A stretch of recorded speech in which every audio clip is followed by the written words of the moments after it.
Well, speaking success really is business success. If you think about it, we almost never see a business leader who isn't also an accomplished speaker.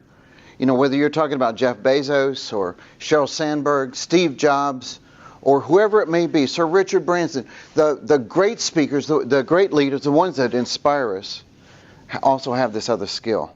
And that is they have the ability to inspire us through their speaking. In 2004, at the Democratic National Convention, a young man stood on stage for 17 minutes. He spoke some 2,200 words, and he changed the world.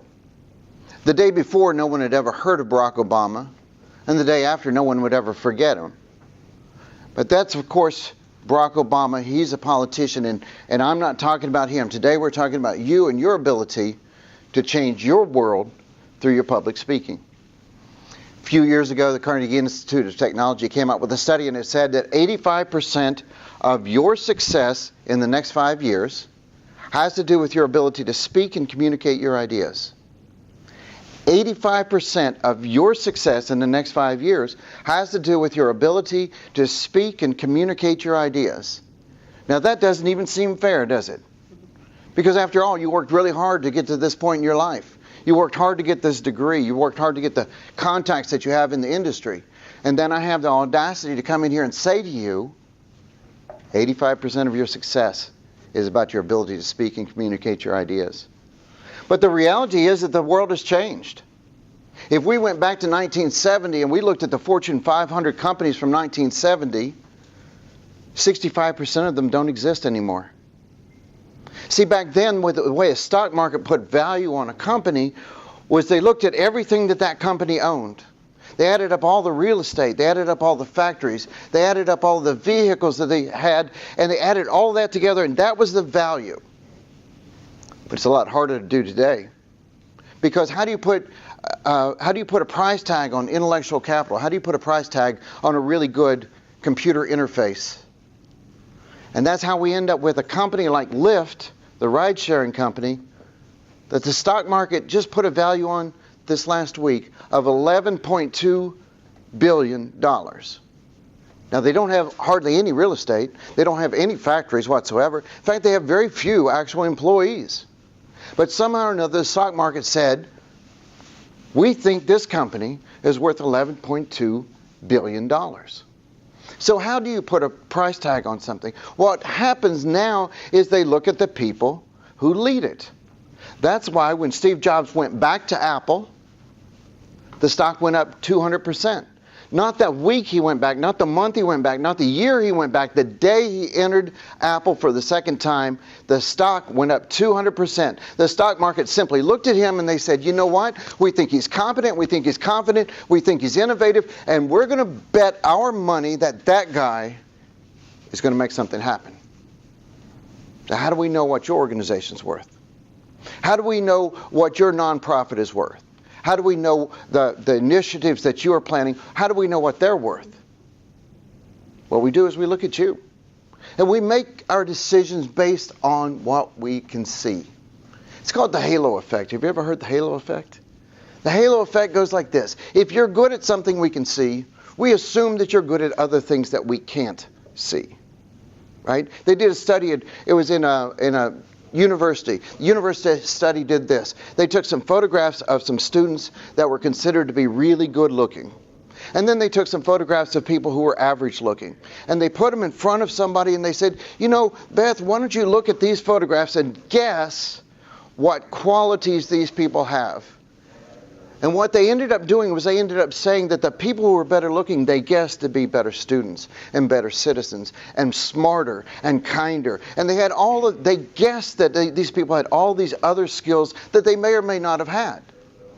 So that's the way the halo effect works. So when we see somebody like a Steve Jobs, who's an incredible public speaker, then you assume that he's also pretty good at these other things as well. Nobody's here accidentally, right? You weren't like getting on a plane to Bermuda and somehow or another you went in the wrong room. You were here on purpose, right? And so you had to, at some point, you had to look at the little syllabus and you had to look at that and say, by golly, I want to learn that. I've wanted to learn this for a long time. This is the kind of thing that's really exciting to me. I want to go down there and I want to learn how to do that. So what is it you wanted to learn? Not just speaking. Well, what part of speaking? Myra was good enough to send you out a survey, and we got those back, and I'm certainly going to approach everything that was on the survey, but I really want to know what it is, but this is for you. Studies show that if you write your goal down, you have a 43% better chance of achieving it. A written goal can be the same goal. You can care about it the same amount, but if you write it down, all of a sudden you have a 43% better chance of achieving that goal. And then because we're all adults, if at some point during today's presentation I haven't addressed what the thing is that's written on the top of your paper, raise your hand. Say, hey, Daniel, you didn't talk about this. This is what I want to talk about.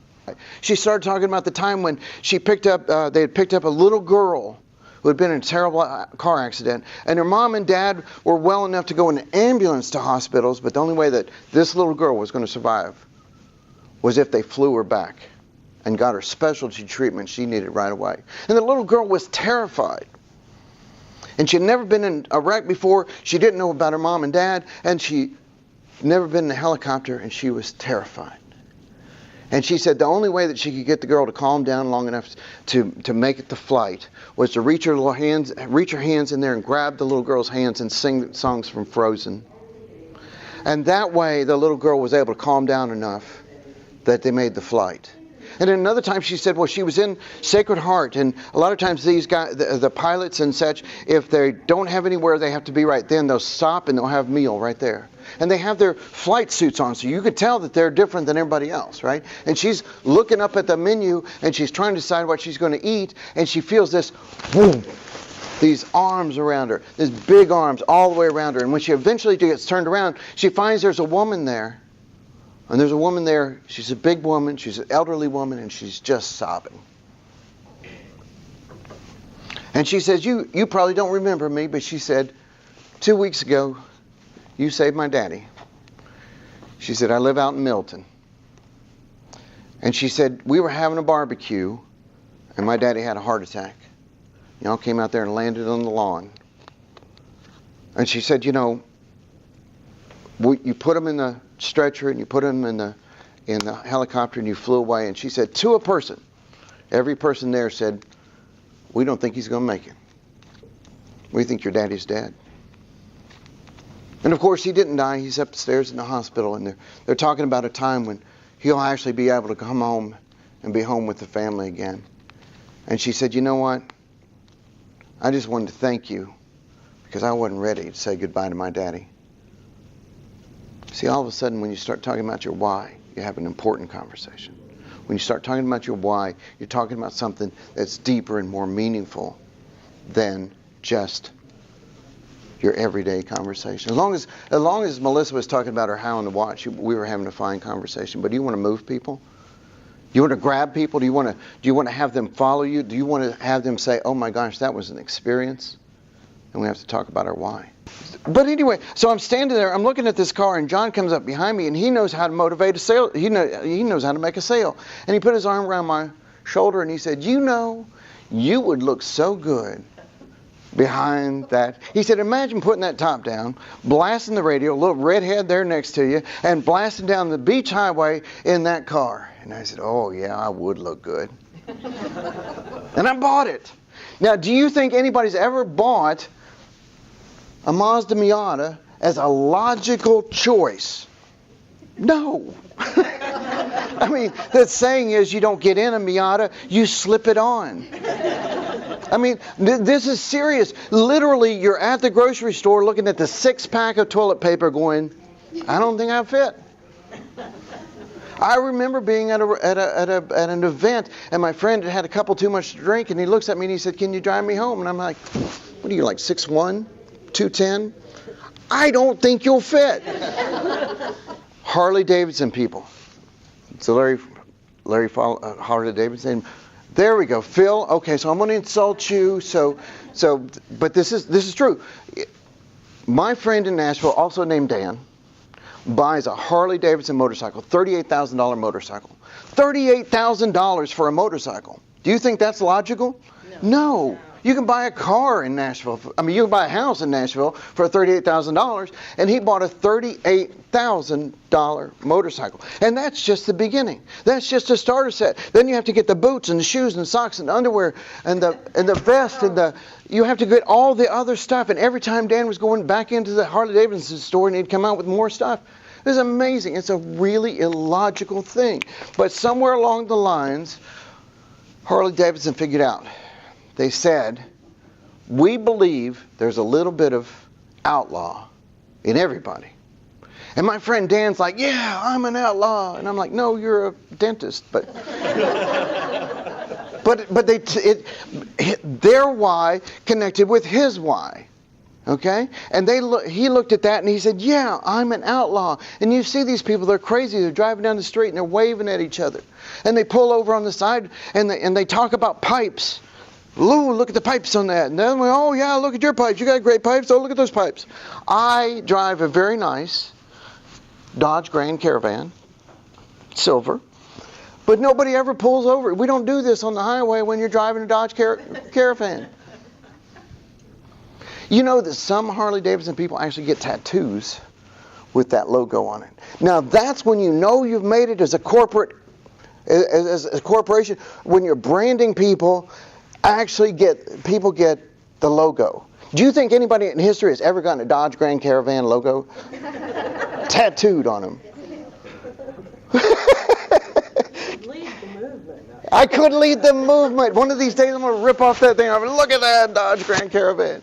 No, you don't. It seems impossible because the Dodge Grand Caravan doesn't stand for anything. But the Harley Davidson does. Now, on a much more serious note, just past Martin Luther King's birthday, Dr. Martin Luther King stood on the Capitol Mall, 250,000 people in front of him, and he said, this is what we believe. He said, this is what we believe. One of these days, people will be judged on the content of their character, not on the color of their skin. And 250,000 people looked at him and said, yeah, I believe that too. And because they believed that, they ended up being jailed and beaten, and some of them were killed. That's what happens, is they said, we want to be a part of his tribe. When you talk about your why, you take it from being an ordinary conversation to something extraordinary, and people run into you and they say, oh, I want to be a part of your tribe.